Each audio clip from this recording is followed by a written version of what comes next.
Well, good morning. It's Kim Snyder from the Voice Club. I'm so glad. Hi, Holly. Thanks for being the first one here. So glad you've joined me live today on our free live stream training Tuesdays because last week we went over harmony and did all sorts of good stuff. And hey, Mindy.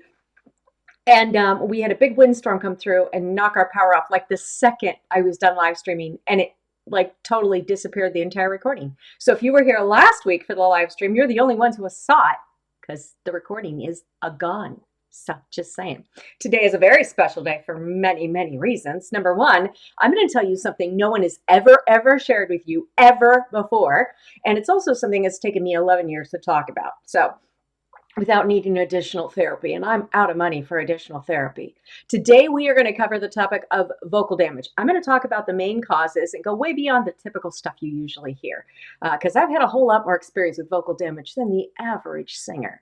We're going to talk about symptoms, of course, things that you should watch for, things that you can do when you see some of these symptoms, and most importantly, the thing I'm going to tell you at the end is the number one way that over 60,000 people every single year are permanently losing their voice, that you are at high risk of and have no clue.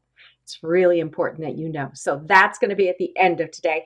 I want to remind you, if you are not already a subscriber to the channel, please go ahead and do that. That way you get notified when these things are coming out. And also don't forget to leave your comments. If you think anything, nice or bad, you can send me a bad comment. That's okay. A comment's just a comment.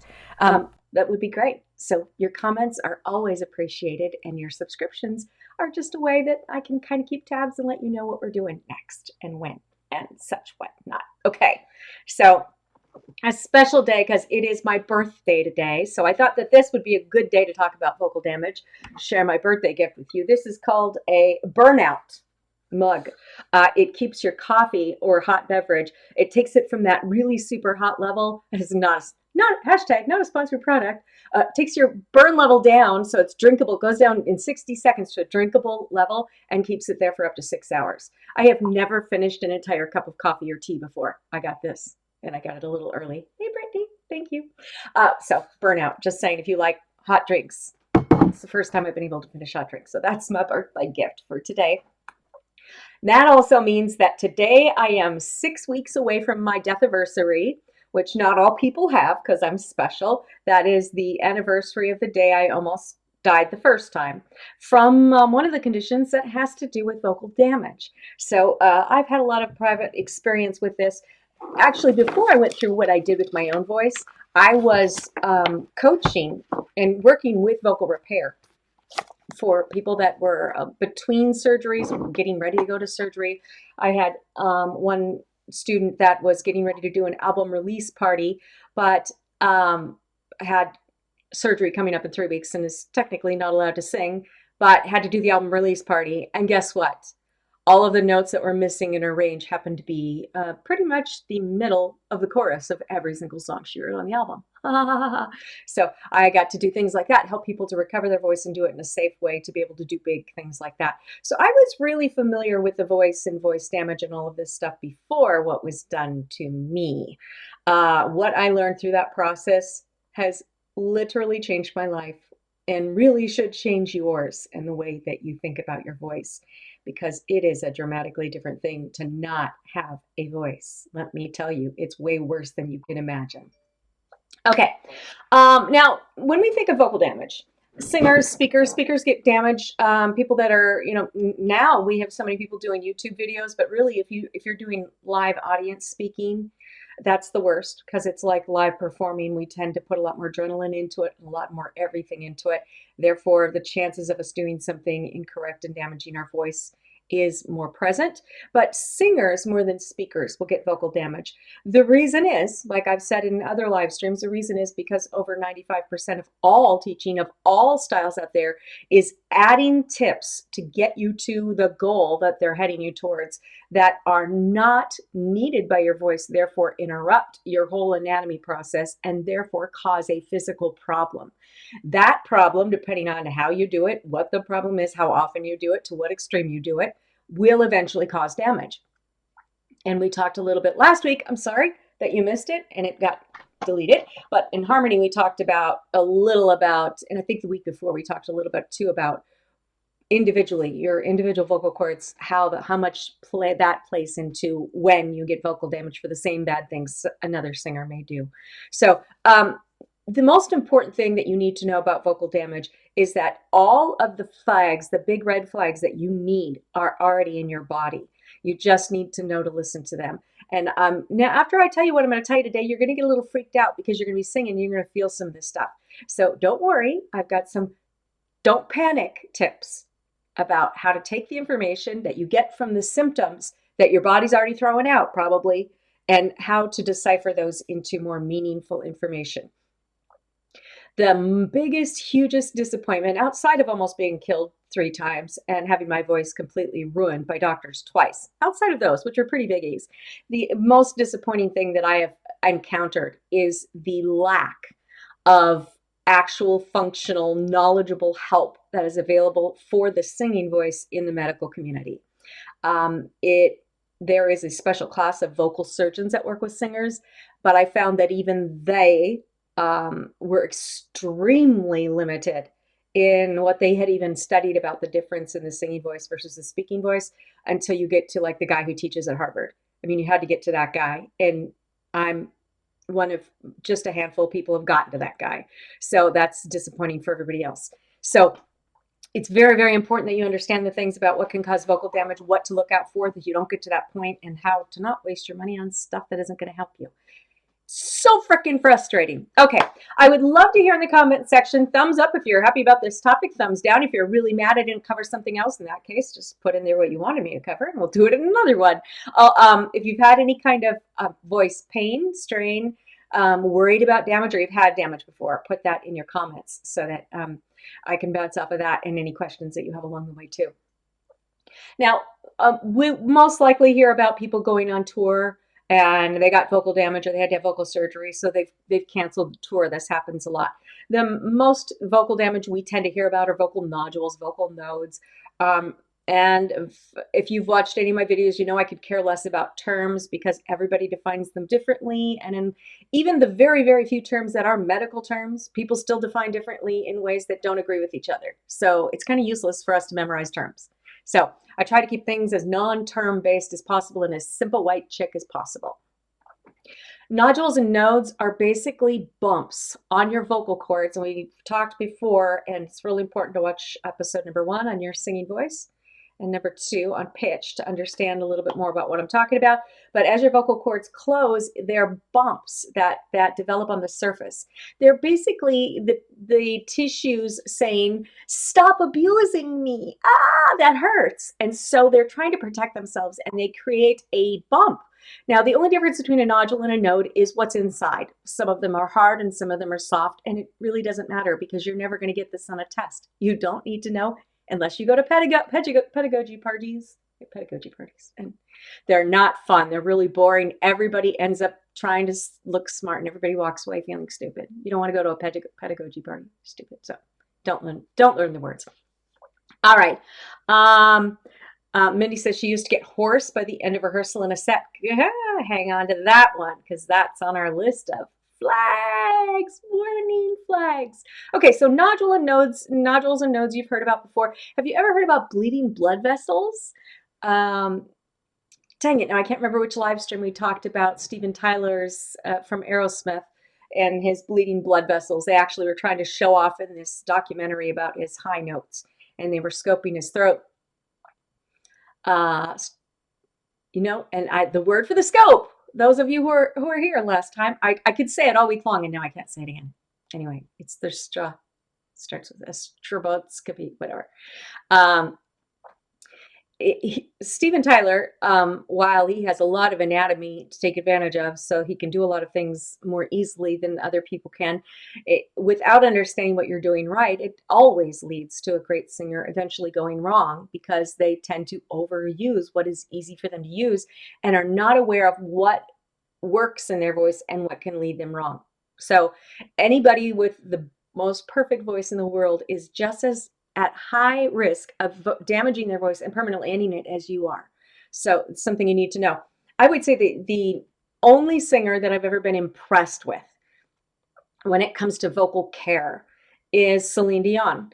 Uh, One of the things, well, the thing that I love about Celine Dion is that she is the only singer that I mean, I do a lot of reading about what singers do on their off time because that gives me a lot of information. But Celine Dion seems to be the only person at her level that I've ever heard of that is not only aware of how quickly she can lose her voice, but understands that it's her responsibility to make sure she doesn't. And it is your voice. You cannot replace it. You get one. So if you get it damaged and you don't know how and you don't know how to get it back, you can be stuck with that forever. If you have what I call a vocal event, you've had some kind of vocal damage before and have not recovered fully from it or not recovered at all from it, you can be stuck there forever if you don't know what to do. Knowing that you have one voice, how to protect it, how to look out for it, what to do, who to go to, all these things are super important and they're your job to know. And I'm here because nobody else is telling you. And this is super important information. Okay, we talked a little bit about hoarseness. Who has ever felt like you have laryngitis every once in a while? You sing pretty regularly, and all of a sudden you just have laryngitis. And now sometimes people get laryngitis when they get a cold in the wintertime. But if you're singing a lot, oh, Holly, you just mentioned my favorite, acid reflux. Okay, so Holly says acid can be a problem. Sometimes you can't. I'm guessing you meant can't eat anything. Oh, you can eat anything and sing fine, and then sometimes everything is more sensitive. Oh, I've got a great tip for you, Holly. I didn't even write it down, so I'm glad you mentioned that. I love comments. It helps me to be more helpful to you. Okay, so pain and strain. And Brittany says sometimes your voice gets scratchy. Scratchy is the beginning of pain and strain. So I'm glad you mentioned that too, Brittany. Thank you. And in the lower range. Okay, so wherever the pain and strain starts showing up is the place in the movement of the vocal cord where we're approaching the note wrong. That all that is to say, we've bought some opinion, whether we're copying another voice or somebody taught us to sing a certain way, really doesn't matter. What we're doing in trying to access those notes is get to it in a way that is involving outside body parts other than the singing machine, which is just the vocal anatomy, which is just nothing else but what's inside the larynx, the little voice box that has all the machine parts you need for singing. Really, it does. So if you use anything outside of this, it's not meant to be there. But like I said, the problem is 95% of everything out there is going to throw in something else from somewhere else in the body and tell you it's essential to good singing. Or you'll copy other singers who do this already and you'll automatically pick it up. And the body will react to this by giving you a pain signal, or scratchy is where it starts. You get that little tickle in your throat. Now, a tickle every once in a while can mean you have an oncoming cold or you're dehydrated. It can mean nothing. But when it's persistent and consistent, that's when you really need to look out for these things. And when you sing regularly, you might notice that this happens more in the morning for those of you who sing in a church environment, because our voice is more tender in the morning. And we tend to make our voice just get out of bed and go full tilt singing. It's like you wouldn't get out of bed and go right on into a hard workout without like waking up and stretching a little bit or something. But we somehow expect our voice to do this, and our voice runs off muscle too. It's just cruel. Just don't do this to your voice. So if you are singing in the morning a lot and jumping right into it, you're going to notice that it reacts more poorly. Sometimes we can get the impression that we are heading for vocal damage. It can get really scary if we don't understand really what we're looking for and how much of what we're looking for. It can get scary because we notice, oh no, every Sunday, 7:30 a.m., I have this scratchy thing and it's all every Sunday. It could just be that you are never warming up those muscles and your voice is like angry at you. It's like saying, stop treating me this way. And it's just rejecting you a little bit. It could just be that. But here's what we got to watch out for. Strain, pain of any kind. All of our body's pain signals are meant to give us information. You know, when you have a workout and they say work out till it hurts. Now, I've got a frog, not at all scratchy or painful or strainful. Just want you to know I'm doing just fine. But if you have a good workout and you've ever felt fatigue That's generally what a coach, like a workout coach, will mean by, no pain, no gain. They mean working the muscle to exhaustion so that the muscle can rebuild and that kind of thing. It's the same thing for the vocal muscle. You can sing and use that muscle, and at the end of it, you can feel fatigue. Like, I just feel like not talking for a little bit. There's nothing wrong with that. That is not a sign of vocal damage. It's the sign that you've probably worked the muscle really good. Now, if you've worked the muscle incorrectly, you'll still have that, but on its own, it's not a symptom. So don't worry about that. If your voice feels tired, just like I want to take a rest, take a rest. If you feel like not talking, don't talk. If this used to happen a lot, I would go out and I would do gigs, and you'd do them with, you'd perform with other bands on the stage, and then after the gig, you'd all go out. It's 4 a.m. and you haven't eaten for 17 hours, so you all go out to some late night greasy spoon and you're all eating, and everybody is yelling over everybody and talking and stuff. And sometimes, as the singers in the group, you just got to go, oh, yeah, and limit what words you use so that you can kind of give your voice a break, because your voice muscles have been working where the guitarists and stuff have just been moving their hands all night. Your voice has been doing that work. Okay, pain and strain are your symptoms. What kind of pain, what kind of strain? We're looking for consistent and persistent. Okay, so if you notice every time you sing a certain song, you don't feel so great afterwards. Every time you try to aim for a certain note a certain way, or you try a certain thing, what you have to become is your own best voices investigator. The most important thing you can ever do is learn to feel what your voice feels. It seems a little weird and out there, but it's no different than understanding when your legs are tired or you've lifted too much weight with your arms. Our body gives us signals to let us know how it's doing, and the voice, which we are just never told, literally functions with two groups of muscles, just like every other major part of the body. So that means that we can start to tune into how it feels. And this is going to be your assignment for the week. As you're singing different things, you're singing for fun or whatever, just every once in a while say, how does that feel? Chances are your brain's going to go, that's okay. But just keep asking the question. Every once in a while you'll do something and you'll notice it doesn't feel good. Usually you notice the things that don't feel good first. So make a little mental note of that. Every time you feel something that doesn't feel great, even when your voice feels tired and you don't want to talk, make a little mental note. If you notice this is happening a lot or frequently, especially if you're singing frequently, then you want to make those mental notes into physical notes. You want to start writing that down. How long did I sing? What was I singing? Was I doing anything particularly different? Just keep a little notepad someplace and write these things down, put it in your phone or something, and so that you can look back on those. The hardest thing to do when you get to a doctor, especially because they're not trained in the difference between a heavy singing voice and a, sitting at the office desk speaking voice, which are worlds apart.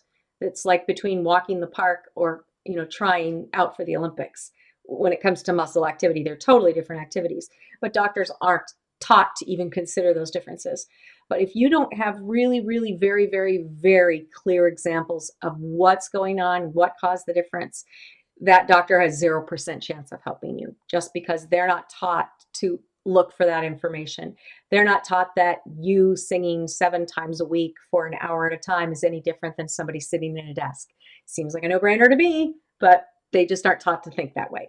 It's just not something they encounter in their job enough.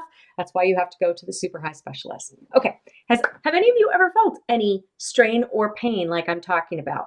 Not just hoarseness every once in a while, but that you've had a tickle that turns into an irritation, and the irritation, every time that you sing that song in a set, or every time that you do team for so many times, or if you do a gig 2 days in a row, you notice that you have a missing voice at all. Scratchy. Yep, scratchy drives me crazy. I want to add acid reflux. And this is going to go into the number one thing that I really want to make you aware of. There are 5 really short, I think pretty entertaining videos on my YouTube channel and at thevoiceclub.com, just on the main page there, that go through exactly what happened with my voice, how it happened, all the weird, bizarre things happened, and how it turned out that I was able to figure out how to do what none of the medical professionals at the top of their field could do, which was to recover my voice. Each time the first person in written history to recover any kind of usable voice after each of those different kinds of permanent vocal damage. And the second time I gained an extra half octave. And the reason I did it is not because I'm super smart. It's because I actually just limited it to testing everything that everybody teaches because I learned it all, and discounting it and giving up on it because it wasn't working, and then letting my voice teach me. What I learned blew everything I've ever even thought about believing, blew it out of the water. Totally changed my life. Not to mention the fact that I can still talk. And on Tuesdays, I do the live stream, and then I live coach all day. So, and I'm able to make it to the end of that. Now, my voice is fatigued at the end of that because I have a huge amount of scar tissue all the way through my right vocal cord from my second vocal damage. So doctors would functionally say, A, I shouldn't be able to speak in the first place. 2, I shouldn't be able to get through an hour and be able to still make my chords come together. And I definitely shouldn't be able to teach an entire day and just feel that pain and nothing more, like a complete shutdown of my voice. So your voice is capable of doing way more than you think. Now, Holly and everybody else, acid reflux comes up a lot. Now, when this used to come up, based on what I was taught as a vocal repair specialist before all of this happened to me, what I was taught about acid damage is very, very little. There's very little really known. But when I went into the ER for a bruised eardrum because of a fight between a sound guy and a guitar guy in some band I had to fill in with last second, it was a nightmare. And I thought they'd blown my eardrum. I went into the ENT to have it checked. He said, your ear is just really badly bruised. We'll plug it up for a couple months. And I was on national radio at that point, so that was a little bit of like a handicap. But he said, but that's not the problem. Your acid reflux is. And I said, I don't have acid reflux. And he said, oh, yes, you do. And he said, it's right on the edge of your vocal cords. Within a couple of weeks, it's going to burn your vocal cords. Like, we're talking acid. You're never going to be able to talk again and use them again. This is 11 and a half years ago. So 11-ish. So that freaked me out because that diagnosis of severe acid reflux about to burn your vocal cords off when all of my work had to do with my voice was what set the chain of events in motion. It all started with acid reflux. Now, since then, I have learned a ton about acid reflux.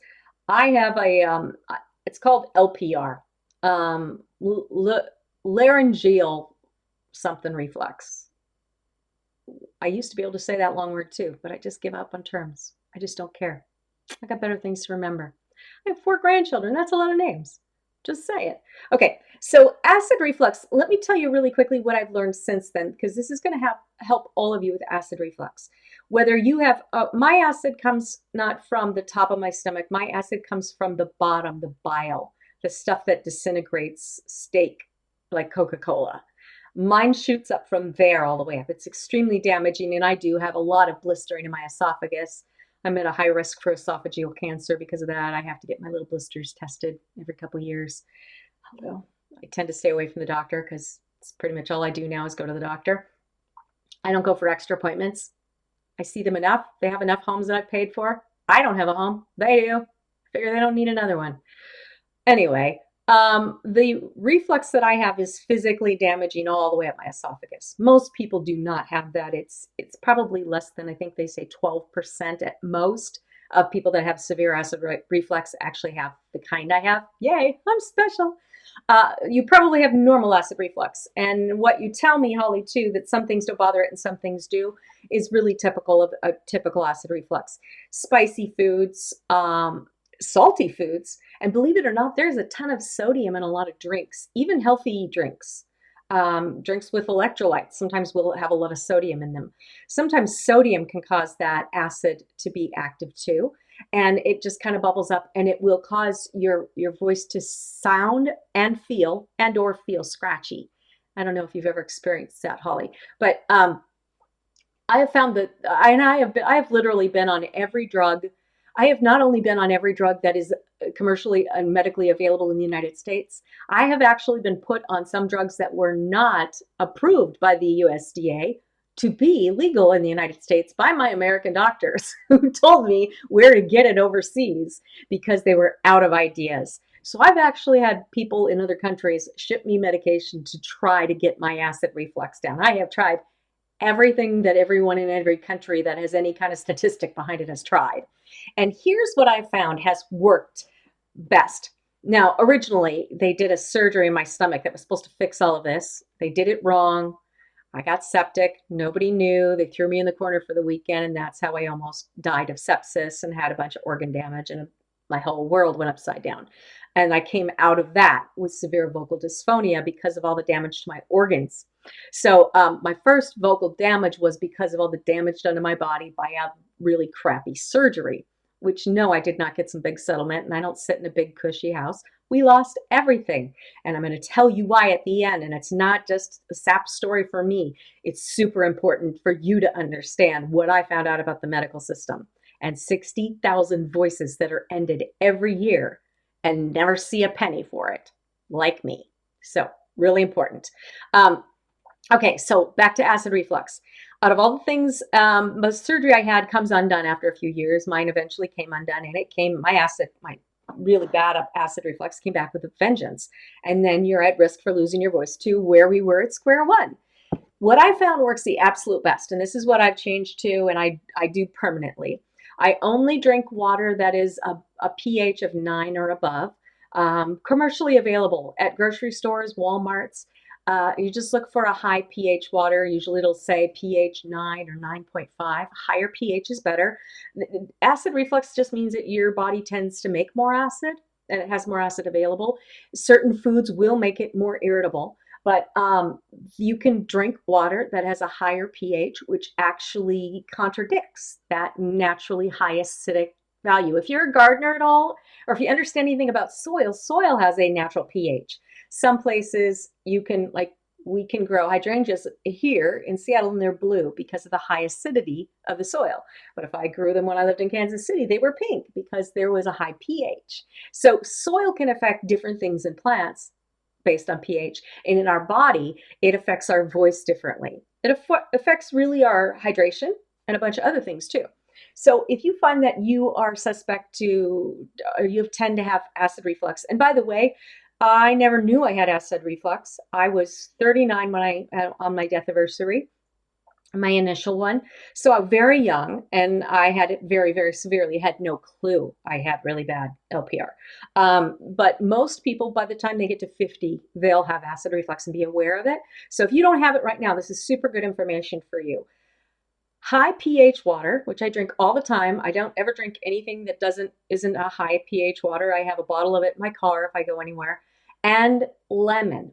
Now, lemon, I was told, even as a vocal repair specialist, I was told lemon is drying, and cautiously when people drink lemon and honey when their voice hurts, be cautious with that because lemon is acidic. Guess what I learned from my really good voice surgeon doctor in Beverly Hills? It was such a duh moment. When he said it, I was like, oh, I can't believe all these years I just didn't put that together. It made so much sense. Like a lot of times when people will hear my stuff and they're like, oh, that makes so much sense.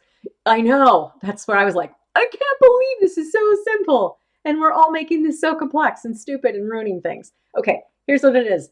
Lemon is acidic until it touches our saliva. Then it becomes pH. So it becomes non-acidic in the human body. In the digestive tract, lemon becomes balanced, acidic-wise. So if you will do a high pH water and squeeze a little real lemon juice into it. I just always have lemons around all the time. You squeeze a little bit in your, I got right here. It's my other, this is my comfort drink that's still warm. Hey, hallelujah. And this is my water, my pH water with lemon in it all the time. I'm always sucking this down. Usually I have a bigger bottle, but I left it at my grandkids' house, and I'm pretty sure they're staying very hydrated because it's a very large cup. I would suggest, Holly, always, if you notice acid reflux is a problem, especially the day that you sing, that you switch to this. And if you have it regularly, I mean, it does nothing bad for you. It really keeps things at bay. And I will tell you this, as a vocal coach, I vary in everything I do. I vary widely from everybody else out there. I am of the belief that you have a life to live. that it's busy outside of coronavirus, and that you have other things you'd like to do besides practicing 2 hours a day and following 600 rules. Therefore, I know, like for instance, that every once in a while I'm going to eat something that is going to make my acid reflux just go crazy. Why? Because I'm human, and every once in a while I'm going to eat something. So for me to have rules that say just avoid these 600 foods for the rest of your life is not realistic to me. Mindy says warm water with honey. Honey is a natural feel good thing. There's some really good little nutrients in honey that are really good. Melaleuca honey is super expensive. It's like 25 bucks for 2 ounces, but that actually is much better of the, like, you see people selling bee pollen, all the really good stuff in the bee pollen expensive stuff. You can get Melaleuca honey. If you want to make your warm water with honey, your tea with honey, or your lemon water with honey, even much more great for your hydration and your nutrition, Melaleuca honey. There's just a little extra bonus tip. All right. Oh, where was I? Okay. So back to the acid reflux. Um, someday sometime I've been places where I've been brought in to sing and people feed you and you are offered 3 types of pizza. And I know that pizza will make my acid reflux horrible, but people just put 3 pizzas in front of me. What am I going to say? I'm sorry, I don't eat that. I'm sorry, I don't have that in my rider. Then I only get green M&Ms. I'm not that kind of person. So I will graciously eat whatever somebody brings me, whether I like it or not, or whether it's good for me or not. So guess what I do? I have a ton of pH balanced water with lemon with me all the time and throat coat. We've talked about throat coat before. Throat coat tea is a natural lubricant that will cause irritation and stuff to not be as caustic to the tissues of your throat. So if you're going to eat something that is damaging, and not damaging because that would be bad, but if something that irritates your acid reflux and you're going to sing, obviously you want to avoid it as much as you can, but that's not realistic to say you always will avoid it for the rest of your life. It's not realistic for a normal person until if you get in the position where you can be that bossy and everybody, does your will, yay for you. It doesn't work in my world. But if you're going to eat something a little wrong every once in a while, have throat coat tea on hand. Have a bottle of pH water with you with lemon in it every time you go sing, and that will it will allow that little irritation that acid in your throat can cause, which can cause the tickle, which causes the scratch, which causes the itch, which causes which causes while you're singing a cough, which causes a missed note. That's how that ball goes down that hill. You can avoid all of that just by having the throat coat tea. Drink it the entire time you're singing. So that's how you get around that. At the most part, you want to keep a check on your acid reflux. I am not a fan of surgery. I have had that in the 2 years. I had 10 surgeries, 10 major surgeries, and had learned a whole lot of bad things about surgeries. So I am not a fan of vocal repair surgery because I now know way more than I knew before, and it's in my professional opinion, it is not necessary. In my professional opinion, based on what I understand and what I've worked with in voices and my own experience recovering my voice twice, I have not yet seen a situation where the voice had to have surgery.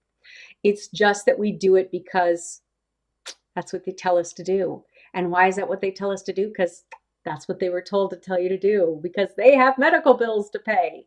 I get that whole thing. I understand it. A lot of them are very good at what they do.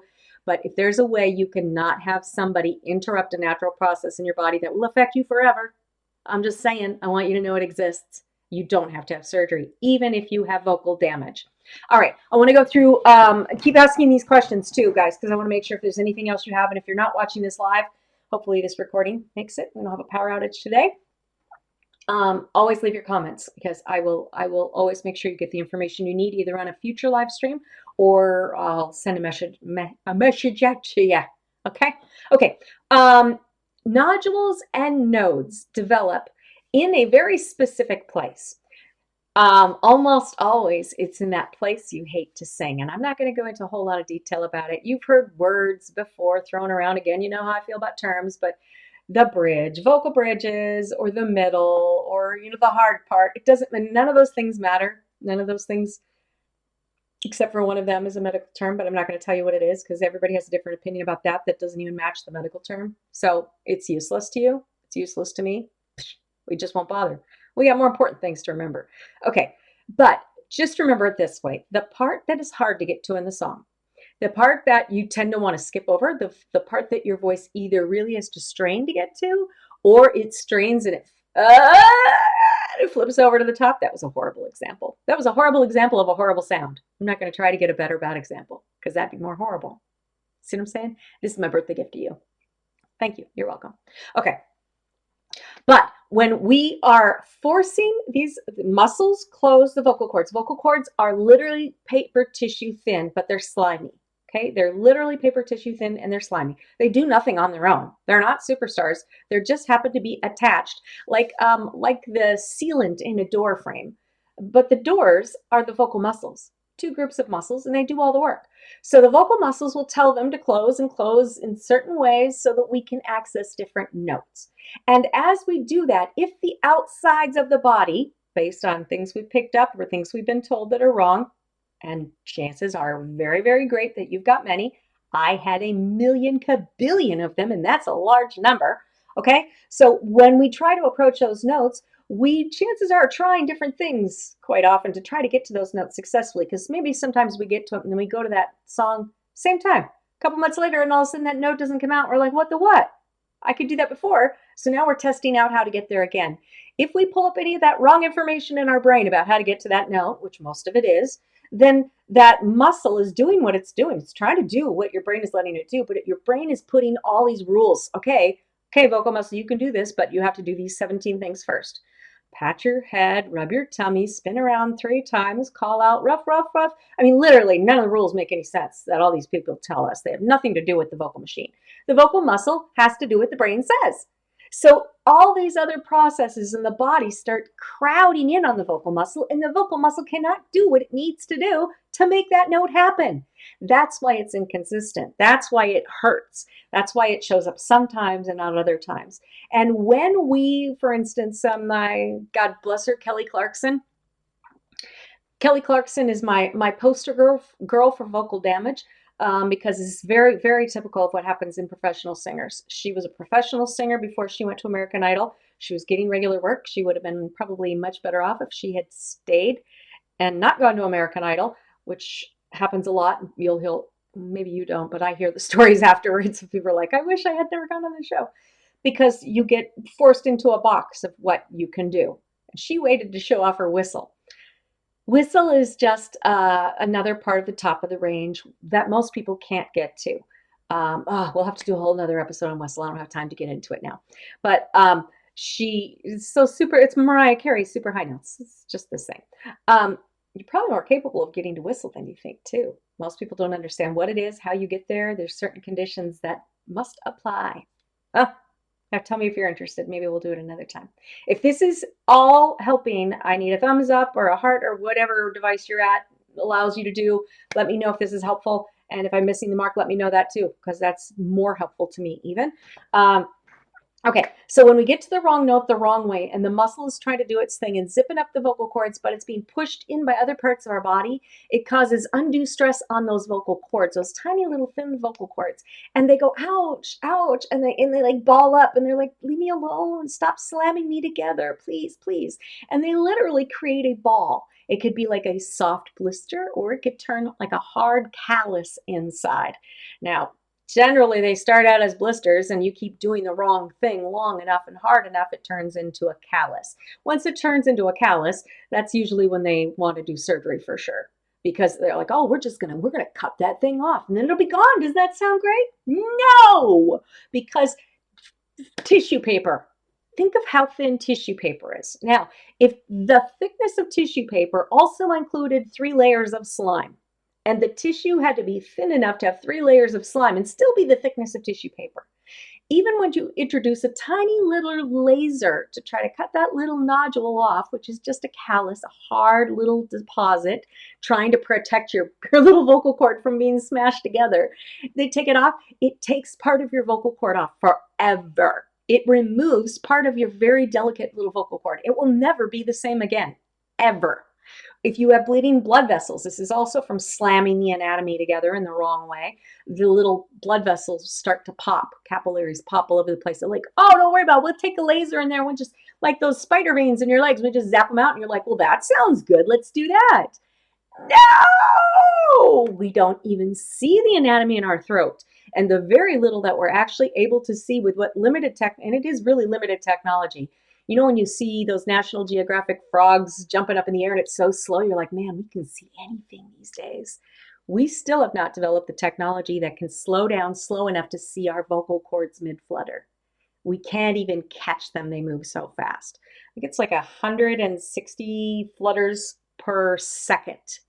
So they book.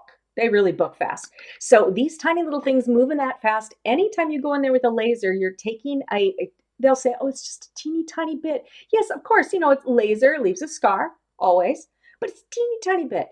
Well, we're talking about a part of your body that relies on every teeny tiny little bit to move and for flexibility and for coordination.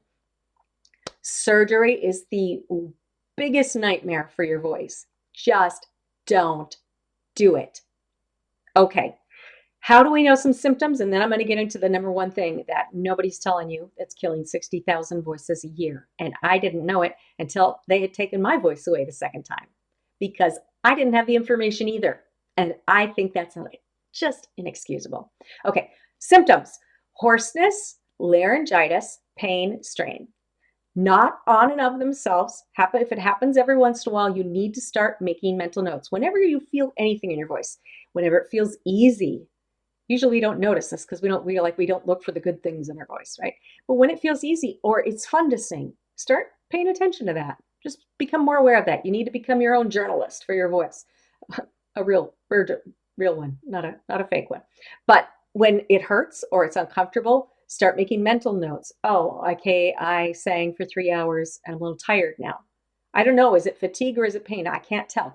Well, keep making mental notes and you'll be able to compare those times. And pretty soon you will be able to tell if it just feels tired or if it feels tired and sore or if it feels like I did something that I shouldn't have done and my voice is kind of like punishing me for it.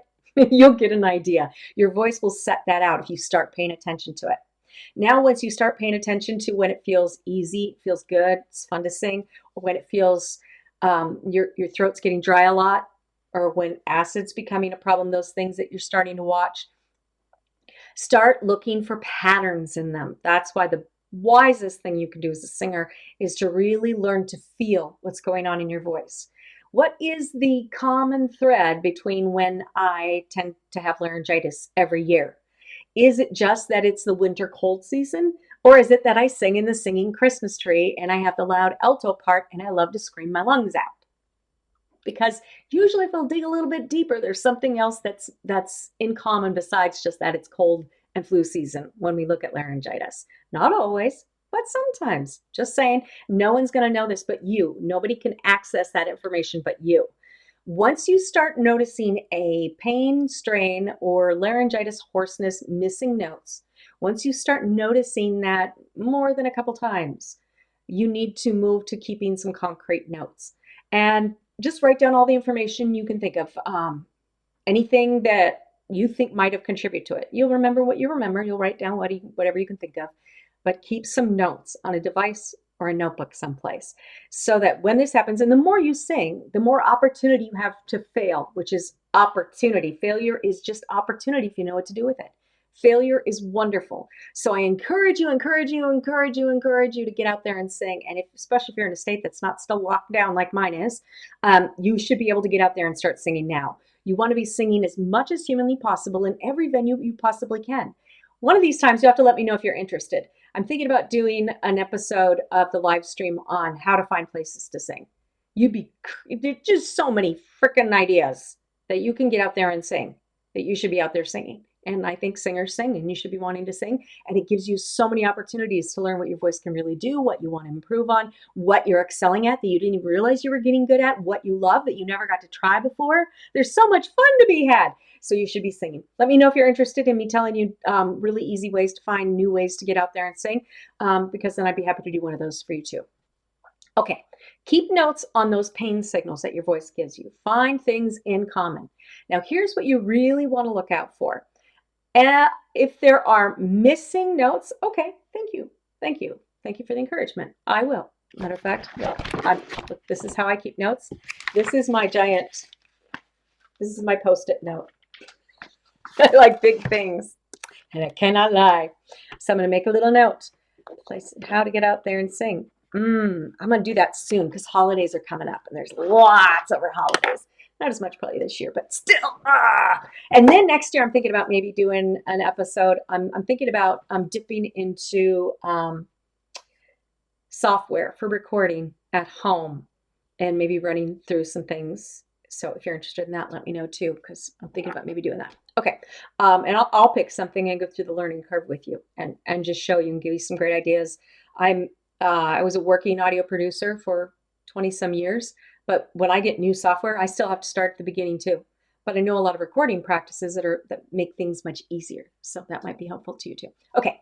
So as you're getting out, you want to get out and sing more. You want to have more opportunities to fail. And I want you looking at failures as opportunities because I'm here for you. I'm on doing these live streams just for you every week. So if you have a question that happened at something that happened, you write that down. You make sure you ask me, and I will just tell you the answer. I will tell you what's going on. That's why I'm here. Okay? So no failure is a dead end for you. A failure is an opportunity. Get out there and sing. And what I really want you looking for as far as vocal damage is if you start missing notes, if you notice you sing this song and you can't get to this note 1 or 2 times, it's probably just the way you're approaching the note and all these other guys are in your way. It's causing a problem. But when you're starting to make notes, because something's happening regularly, I want you to start writing down which physical notes you're having trouble if they're completely missing. Not sometimes they're completely missing, not cracky sometimes, but missing, not accessible at all. And not just in one song, because after a while you're singing songs and you notice this note just does not come out. Then I want you looking to see if it's the same note. Now, this is what I find more often than not. I have a vocal repair clinic. People come in and they'll say, I think I have vocal damage. And then 9 times out of 10, I will prove right in front of them they don't. And I'll tell them why they thought they did and what to look out for. So basically, I'm doing that without hearing your voice. Most people come to me and say, I'm missing notes. I'm really freaked out because I'm missing notes.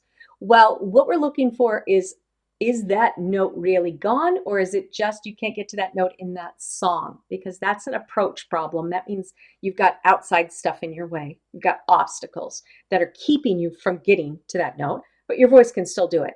Your poor vocal muscles just like, get off of my playing field, other body parts. And your brain just won't allow it to happen.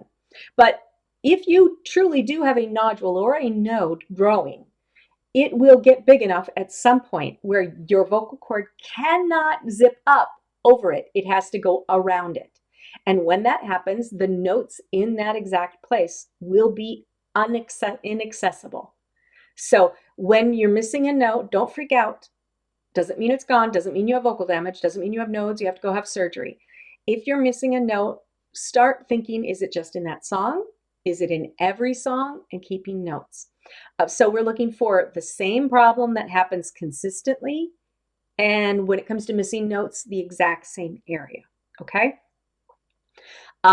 Skip the ENT. I have to do a whole nother episode sometime on medical people and what they don't know. That I found out the hard way after I paid them all the money I didn't have and then some, and gave them my house and probably 17 other houses. But they're just not taught to learn what we singers need to know. So I want you to know that's why I exist. That's why I'm here. So if you gather that information and you give it to me, I will help you troubleshoot that. Okay. And I will not make you buy me a house, although I really could use one. Just saying, doctors took everything I owned. Okay, thank you. I'm glad this is beneficial for you. And the pH water and the throat coat. Performing opportunities. Gotcha. I wrote it down for you. So I'm definitely gonna do it. Okay. All right, guys. 60,000 voices every year are ended in one medical facility. Here's what I learned. When the second time my voice was ended, I was in for a follow-up surgery on all the body damage I sustained from their first screw up. And I had just recovered my voice from all the damage the first time from severe vocal dysphonia. And you meet with the anesthesiologist, and I said, now I'm a vocal coach. I work with vocal repair, trying to let them know that I know a little bit. And I know that you prefer to use a certain size tube because they all have their preference, whatever they're comfortable working with size-wise. I said, but I know I have a physically small mouth, although it doesn't sound like it. And I am begging you to use a baby-sized tube. Will you please just promise me? I've just gone through recovering my voice. Will you please just promise me you'll use a baby-sized tube? Which means there's much less chance of them nicking my throat anywhere. And he goes, oh, of course. He was so believable. He nodded. He smiled empathetically. He turned his head in that special way. Of course I will. And he did not. And this is what happens more often than not. They say that, and then they go in there, and he grabs his giant tube that he happened to be familiar with, and guess what happened? When he was sliding it into my tiny little vocal cords, he jammed it, and it sliced my right vocal cord all the way through, clean through my right vocal muscle. The whole way, all the way down, sliced it. People do not come back from this. That was my second vocal damage I would have never come back from, and after that is when I gained the extra half octave. That was a painful. They were both very painful recoveries. But here's what I learned while I was in the hospital recovering from the second time. First time, I was too sick to be emotional about how badly everything went. The second time, I was so ticked off. Like, really? 2 times in less than 2 years? Really?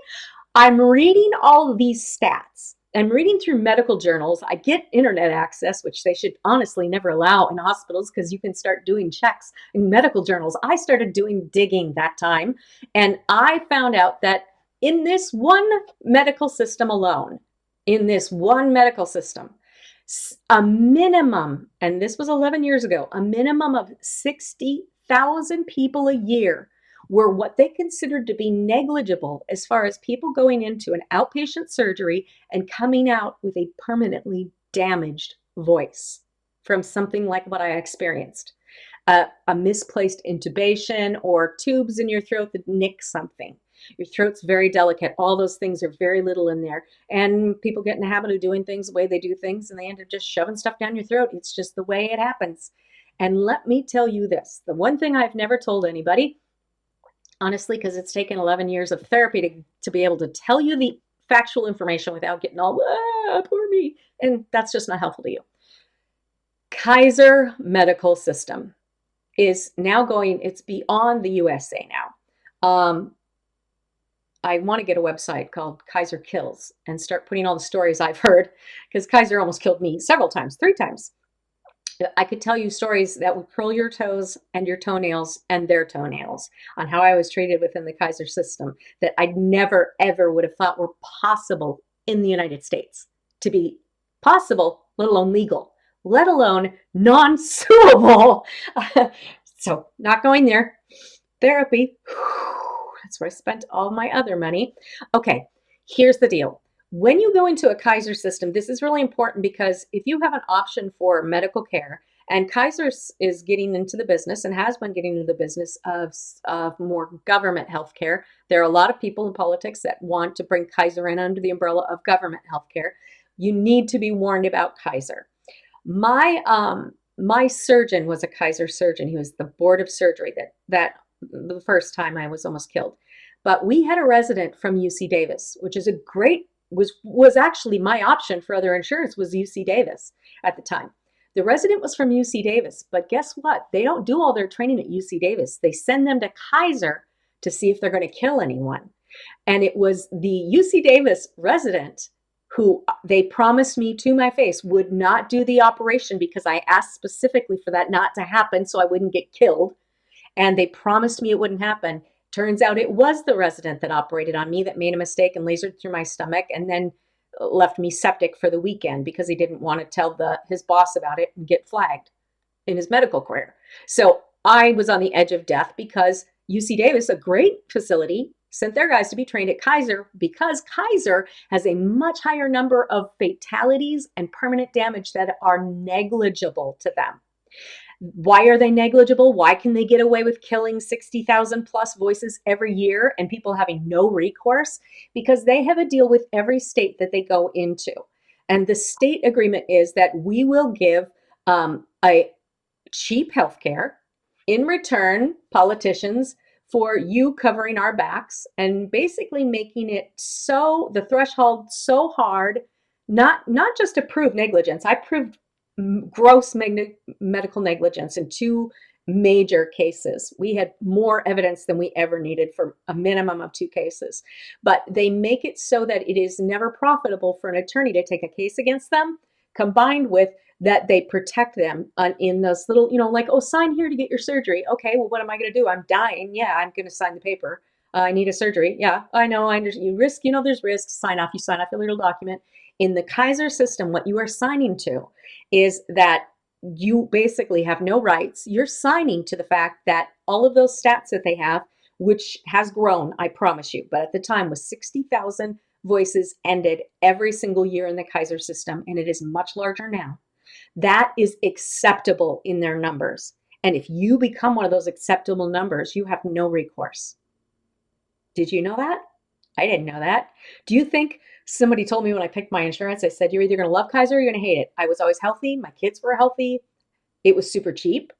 And I hardly ever, I never went to the doctor outside of when I was required to get a physical or something. I never even went. And my friend said, if you're healthy, you're going to love it. They're cheap. If you get sick, you're going to hate it. They're a nightmare. And I thought, well, I'm healthy. Who would have thunk they could literally disable me for the rest of my life and almost kill me 3 times? And worse, I have stories. I have stories. Some of them are going to be in Game Changer, the book that I'm writing right now. Just saying, that exposes all the myths about voice teaching and the medical community. Okay, this is super important for you. We think we've done everything we can, and I've learned to use my voice and to protect my voice because it's the only voice I'm ever going to get. It's my job to protect it. That's true. But what happens when you have to go have an outpatient surgery and they have you sign off on the piece of paper? You have by law the right to ask for their current numbers. And if you know you're going to have an outpatient surgery, you do this ahead of time. When they say, we're going to send you that packet in the mail about surgery, say, good. I want to see the statistics of vocal damage or voice damage in this hospital or this medical system. You have the right to those numbers. They don't want to give them to you, of course, because every medical system has a number that they write off. But I need you to know that unlike any other medical system, and I did spend I've spent a total of 5 years in bed recovering from different surgeries. So I've had a lot of downtime. And in those downtimes when they didn't have me totally drugged up, which was less than they did, I went online and did a ton of research into medical stuff like this.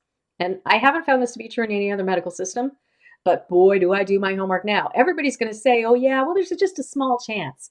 If you're in the Kaiser medical system, the chance is not small. Their numbers are about 9. At the time, it was 9 to 10, 9 to it was in the double digits. I don't remember what the double digit, but 9 to over 10% for sure that you were going to not have a voice when you came out. Other places were like 2%. I would have taken them odds. I'm just saying, if other guys are sending their people to Kaiser to fail in their training, that tells you something too. So I need you to know that the number one way you can lose your voice is not singing. It's going to be in the hospital. And the number one way you can protect yourself and anybody you love is to let them know about the Kaiser healthcare system, how it works, why it's cheap, and what that means for your medical care. Not only in this area, but if you have anyone you love and care about, if you have someone you really don't care about, encourage them to get Kaiser. I'm just saying that's the most evil thing you can do, because I could tell you stories about the way I was treated in that system. Still, it's curling my toenails right now. That's painful. I have slippers on. Good thing I don't have tennis shoes on. Okay, you're going to take care of your voice. You're going to make sure you look for symptoms. You're going to make notes when it's consistent. You're going to look out for pain and strain. At the very least, you know that pain and strain is your body's way of saying, you're crowding in on what we need to do. And you know that the way you're approaching that note in that song is wrong. That means that something up here is giving the wrong information to your vocal machine. It's not your voice's fault. Your voice is fighting for its life. It's the little life it really is. We just don't have the information to make wise decisions to protect it. Has this been helpful for you guys? Will this help you to protect your voice? I literally want you to get out there and tell everybody that you care about and everybody that they care about that the entire Kaiser medical system is literally built to protect themselves at the expense of your life and your voice. It's literally what they depend on to keep going. I'm not joking. I'm not saying this just because they damaged me. It is literally the way the system is built. It's the only medical system in the United States that's built this way. And it started in California, and they tested it on the migrant communities. And then they went, hey, if we can get this passed into the regular community, we can make this kind of money, and we can have these numbers negligible. They can just pass off this much failure as okay. Nobody else gets away with that. And I think it should be stopped. It legally should be stopped. And you can stop it by not going there. If you ever have an option to go Kaiser, avoid it like the plague, or you will have a much higher chance of being damaged and being treated really badly. Let me just tell you, as somebody who has lost her voice permanently twice, you think not having a voice is bad because it's your identity and it's your chance to speak, but it's awful. It's horrible to have people mistreat you and to mistreat you because you can't say anything, and to have somebody have that power over you because you signed a piece of paper going in for help is wrong. I didn't make it. I got to go to therapy now. Not gonna. I'm out of money. All right. Okay. 11 years. I got that far. It's time for me to go. Okay. Next time. Tell you what, I'm going to do Places to Sing next week. Let's do that. Okay. I love you guys. Thank you so much for showing up. Share this. I'll have it back up for everybody else to see, hopefully by tomorrow. So please share this with all your other singing friends and all your friends who have to choose medical care so that they can save their lives and their voices too. You can learn to sing at any age. You can always learn to sing better. It should be fun. It should be easy. Your voice is beautiful. And if you don't believe that, you just haven't uncovered the diamond that I know is there. Thank you guys for joining me today. I will see you next week. Bye.